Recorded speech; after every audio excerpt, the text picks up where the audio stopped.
အဆောက်အုံတွေတဲ့အထိအဆိုကြီးကိုင်းပြီးဝင်လို့မရတဲ့အကြောင်းရင်းအမှန်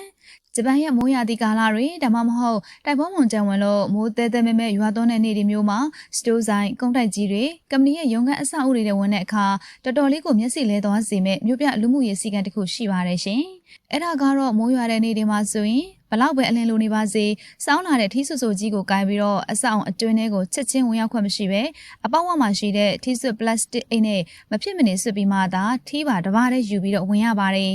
ထီးကိုပလတ်စတစ်အိတ်အလျော်အလျောက်ဆွပေးတဲ့ဆက်ကလေးတွေကိုဂျပန်လိုတော့ကာဆက်ပွန်လို့ခေါ်ဆိုပါတယ်ရှင်မြန်မာပြည်မှာကတော့ထီးအဆူကြီးနဲ့ဆိုင်လေးကိုဝင်တာတာမန်လိုဖြစ်နေပေမဲ့ဂျပန်မှာကတော့အထူးတမ်းမြင့်ထားရခြင်းအကြောင်းရင်းတွေရှိနေပါတယ်ပထမဆုံးအဓိကအချက်ကတော့အများပြည်သူဆိုင်ရာနေရာတွေမှာလမ်းလျှောက်ရင်းနဲ့မတော်တဆချော်လဲမှုအန္တရာယ်ကနေကြိုတင်ကာကွယ်ဖို့ပါ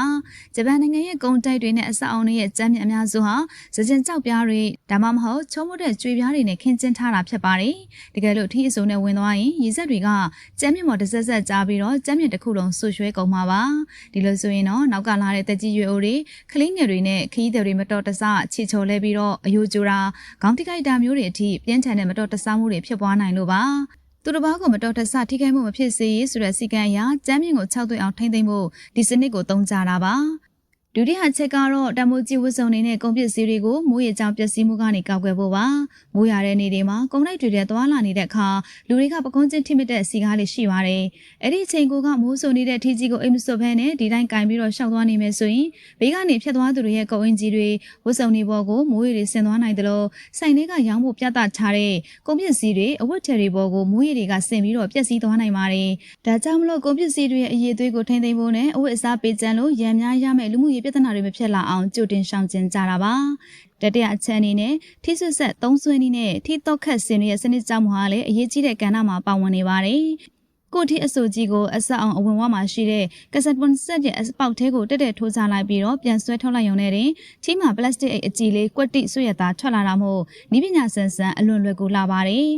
ဒါပြင်တချို့ဆိုင်တွေမှာကတော့ပလတ်စတစ်အိတ်အလဟတ်သက်မဖြစ်စေဖို့အတွက်အပြင်မှာနံပါတ်ကုန်းနဲ့တောက်ခတ်ထားလို့ရတဲ့ထီးစင်ကြီးတွေကိုအခမဲ့ချထားပေးလိမ့်ရှိပါတယ်။ဒီကိုအဲ့ဒီစင်မှာတောက်ခတ်ထားခဲ့ပြီးတော့ဆိုင်လေးကိုအေးစစ်စစ်ဈေးဝင်နိုင်တာမို့ထီးလည်းမပြောက်သလိုကျမ်းမြင့်လည်းလုံးဝမဆိုတော့ပဲစနစ်ကျလာပါတယ်။ဒါကြောင့်မလို့မိုးရွာတဲ့နေ့အပြင်ထွက်မိတဲ့အခါဆိုင်တွေအများပြည်သူပိုင်နေရာတွေတဲ့ပေါ်ပေါ်ဆက်ဆက်ဝင်သွားတာမျိုးလုံးဝမလုံးမိဖို့အတွက်အထူးသတိပြုရပါမယ်။ဆိုင်အဝဝမှာရှိတဲ့ကဆက်ပွန်ဆက်မှာထီးကိုတေးသေးချာချာလေးအိတ်ဆွပြီးမှနဲ့အလေးထကိုကျင်းတော့ပြီးဘေးပတ်ဝန်းကျင်ကလူသားအားလုံးရဲ့ဘေးကင်းလုံခြုံမှုကိုငင်ညာတတ်တဲ့ဂျပန်တို့ရဲ့မြို့ပြစည်းကမ်းကောင်းကိုအတူယူတတ်ဖို့လိုအပ်ပါတယ်နော်။ဒါမှသာအများအလဲမှာစည်းကမ်းရှိပြီးတော့လိုက်လျောညီထွေနဲ့ဂုဏ်သိက္ခာရှိစွာနေထိုင်ဖြတ်သန်းသွားနိုင်ကြမှာပါရှင်။